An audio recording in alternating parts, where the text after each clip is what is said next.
ଥରେ ଜଣେ ଶ୍ରେଷ୍ଠୀ ଅତି ଦୁଃଖିତ ମନରେ ଗୌତମ ବୁଦ୍ଧଙ୍କ ପାଖରେ ପହଞ୍ଚିଲେ। ତାଙ୍କ ଦୁଃଖର କାରଣ ଥିଲା ଯେ ସେ ପୋଷିଥିବା ଏକ ଶୁକ ପକ୍ଷୀ ଟିକିଏ ସୁଯୋଗ ପାଇବା ମାତ୍ରକେ ତାର ସୁନା ପଞ୍ଜୁରୀ ଛାଡ଼ି ଉଡ଼ି ପଳାଇ ଯାଇଥିଲା। ଶ୍ରେଷ୍ଠୀ ପକ୍ଷୀଟିକୁ ଅସମ୍ଭବ ଭାବେ ଭଲ ପାଉଥିଲେ। ସୁତରାଂ ପକ୍ଷୀଟି ଉଡ଼ିଯିବା ଜନିତ କଷ୍ଟକୁ ସେ ସହି ନ ପାରି ଗୌତମ ବୁଦ୍ଧଙ୍କ ଠାରୁ ସାନ୍ତ୍ୱନାର କେଇ ପଦ ଶୁଣି ମନକୁ ହାଲୁକା କରିବା ପାଇଁ ସେ ତାଙ୍କ ପାଖକୁ ଆସିଥିଲେ। ବୁଦ୍ଧ ସବୁ କଥା ଶୁଣିଲେ ଆଉ କହିଲେ, ତୁମେ ପକ୍ଷୀଟିକୁ ଅତି ମାତ୍ରାରେ ଭଲ ପାଉଥିଲ ସତ, କିନ୍ତୁ ତୁମ ଦୁଃଖର କାରଣ ଭଲ ପାଇବା ନୁହେଁ। ଦୁଃଖର କାରଣ ହେଲା ଆସକ୍ତି।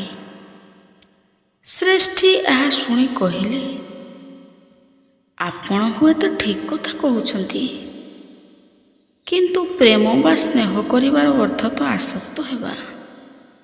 ବିନା ଆସକ୍ତିରେ ସ୍ନେହ ସମ୍ଭବ କି ବୁଦ୍ଧ ମହାରାଜ?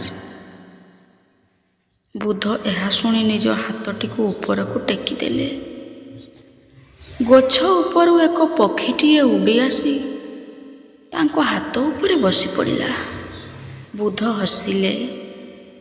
କିଛି କ୍ଷଣ ପରେ ପକ୍ଷୀଟି ଉଡ଼ିଗଲା। ବୁଦ୍ଧ କହିଲେ, ମୁଁ ଅନେକ ସମୟରେ ଏମିତି ହାତ ଟେକିଦେଲେ ସେ ଆସି ବସି ପଡ଼େ, କିନ୍ତୁ ଦିନେ ଦିନେ ଆସେ ନାହିଁ। କିନ୍ତୁ ସେ କୁଆଡ଼େ ଗଲା ବୋଲି ମୁଁ ଘାରି ହୁଏ ନାହିଁ, କାରଣ ତା ଲାଗି ଦୁନିଆ ଉନ୍ମୁକ୍ତ। ତାକୁ ଯେଉଁଠି ଅଧିକ ଆନନ୍ଦ ମିଳିବ ସେ ସେଇଟାକୁ ହିଁ ଯିବ। ତାକୁ ଯଦି ମୁଁ ପ୍ରକୃତରେ ଭଲ ପାଉଥାଏ, ତେବେ ମୁଁ ତାହା ହିଁ ତ ଚାହିଁବି ଯେ ସେ ଖୁସିରେ ରହୁ, ଆନନ୍ଦରେ ରହୁ।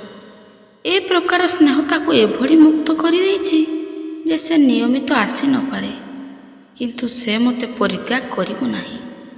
ଏହା ହେଉଛି ନିରାସକ୍ତ ସ୍ନେହ, ଯାହା ବାନ୍ଧି ରଖେ ନାହିଁ, ମୁକ୍ତ କରିଦିଏ।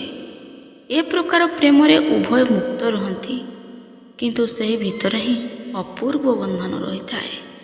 ତ ଦର୍ଶକ ବନ୍ଧୁ, ଆଶା କରୁଛି ଆଜିର କାହାଣୀଟି ଆପଣମାନଙ୍କୁ ନିଶ୍ଚିତ ଭାବରେ ଭଲ ଲାଗିଥିବ। ଯଦି ଭଲ ଲାଗିଲା ଲାଇକ୍, ସେୟାର, କମେଣ୍ଟ କରିବେ। ଆଉ ଆପଣ ଯଦି ଆମ ଚ୍ୟାନେଲରେ ନୂଆ ଅଛନ୍ତି, ତାହେଲେ ଆପଣ ଆମ ଚ୍ୟାନେଲକୁ ସବସ୍କ୍ରାଇବ୍ କରି ଆମ ଚ୍ୟାନେଲର ସଦସ୍ୟ ହୋଇଯିବେ। ଆଜି ପାଇଁ ଏତିକି। ପୁଣି ଏକ ନୂଆ କାହାଣୀକୁ ନେଇ ଆସିବି। ରହୁଛି। ଧନ୍ୟବାଦ।